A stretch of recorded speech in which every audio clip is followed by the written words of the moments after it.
Nigerians have been reacting to the face-off between Twitter and the federal government, while some are concerned about the ban as it affects their business, especially those involved in digital marketing. Though some users have decided to try alternative app to gain access to their account.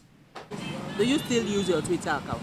Unfortunately, I've not been able to log in since the ban from the federal government last weekend. So no, what do you now do? No alternative? There's alternative, but I've not actually made use of the alternative. Is it affecting in any way? Somehow, because I tweet a lot. But Yeah, hello. Do you still use your Twitter account? For now, no, it's not working right now. It's not working right now. Have you tried all the other means? For now, not really, no, but just logging right now. It's not working. It's not working. Did it affect you in any way? Sure now. Sure. That affects, sure. Why? How? Because my friends, my fans, as a radio host I am, just like that. So it affects my business too. Do you tweet? Yeah, I do. Have you been able to use your Twitter account since the ban? For the past 2 days, I have not been able to access my account on Twitter. Is that affecting you? Very well. At least business-wise, I have not been able to reach most of my clients, those people I tweet with. I have not been able to upload. And I believe the way it's affecting me, that's how it's affecting other Nigerians as well. But I'm not the type that tweets a lot, but it's no longer working. So some persons are going forward using the VPN and some other stuffs like Thunder and all that. But for now, I just want to pipe load to see how far. If any need arise, I can look away to go using it.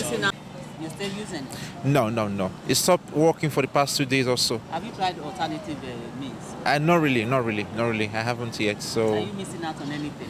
Sure, the news on Twitter and everything, the trending news and all of that. I'm missing out on all of that. No. Because that's where you actually get more news. Even before on TV, before it breaks on TV, you actually get to be informed. But for this respondent, he's more concerned about the decision to stop the supply of onions to southern part of Nigeria. Anyway, I don't know about Twitter. I be say now the onion when they say they not go, they can't sell for south here.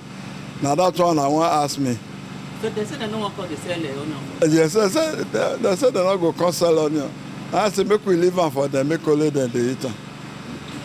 Legal practitioners such as former Attorney General and Commissioner for Justice, Edo State, Osage Obayuana, and Osamudiame Anthony Esquire described the ban as unconstitutional and an infringement on the rights of the people. But then the reaction of banning Twitter was extreme. Yes. Now, we are talking about a medium by which hundreds of millions of Nigerians express themselves, exchange views one with the other, exchange records. A veritable and active medium at that. That Mr. President will now wish to deny the Nigerian people of that medium speaks of the lowest depth. It's a case of tit for tat. As our people say, do me, I do you. We don't run the affairs of nations like that. Mr. President has not been denied of the opportunity of continuing to speak using other fora. If there was a need to clarify what he had in mind, the opportunity was there. So I think there's a level at which this thing, borders on undue personalization. Do me, I do you. Quite honestly, is to me, it's unprecedented. The rights of Nigerians to freedom of thoughts and expression is guaranteed under Section 39, subsection 1 of the Constitution of the Federal Republic of Nigeria, 1999, as amended, that gave us our rights to freedom of speech. When you talk about right of freedom of speech, it also includes the rights to make use of Twitter, to express one's opinions, your views, so long as it's not derogatory.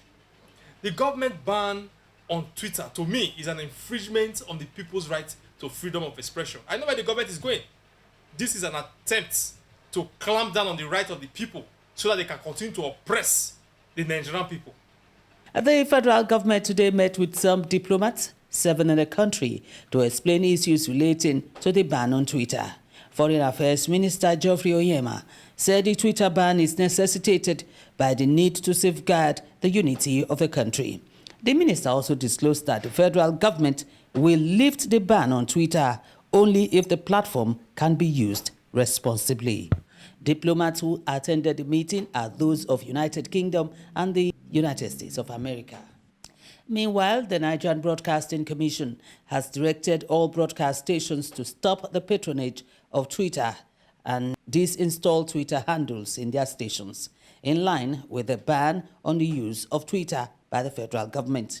In a statement signed by Director General of the NBC, Professor Armstrong Idachebe, also advised broadcast stations to be mindful of materials that could cause disaffection, incite to panic, or cause chaos in the society. The statement further advised all broadcast stations to adhere to the ban on Twitter to avoid sanctions. Former Vice President Alhaji Atiku Abubakar has distanced himself from a campaign posters that have flooded the streets of Abuja, bearing his picture and that of former CBN Governor Charles Soludo as president and vice president for the 2023 presidential election. In a statement signed by his spokesman, Paul Ibe, Alhaji Abubakar urged the Nigerians to disregard the posters, claiming he knows nothing about the poster or those behind it. And now sports. Organizers of the Women Tennis Association tournament has confirmed that Naomi Osaka has pulled out of next week's Berlin WTA grass court tournament in the wake of her controversial exit from the French Open. 23-year-old four-time Grand Slam winner has been in the spotlight since withdrawing from Roland Garros after a dispute over her refusal to attend press conferences. Osaka, who recently revealed her ongoing battle with depression and anxiety, has not said when she plans to play next, casting doubt on her participation at Wimbledon which starts on the 25th of June and the Tokyo Olympics. The Confederation of African Football, CAF, said the draw for the African Cup of Nations final set for Yaoundé, Cameroon on the 25th of June has been postponed. It said the postponement was due to logistics and COVID-19 pandemic, and a new date would be announced in due course. CAF last month postponed the resumption of World Cup qualifiers, which had been scheduled for the opening weeks of June due to the COVID-19 pandemic. Meanwhile, the group phase of African qualifiers for the World Cup tournament is now due to start in September. That's the size of our bulletin. Please like and share our page on all social media platforms on Facebook and Instagram, Vos Tv Niger, and Vos TV News on YouTube. I'm Christy Macaulay. I've never... CBN State!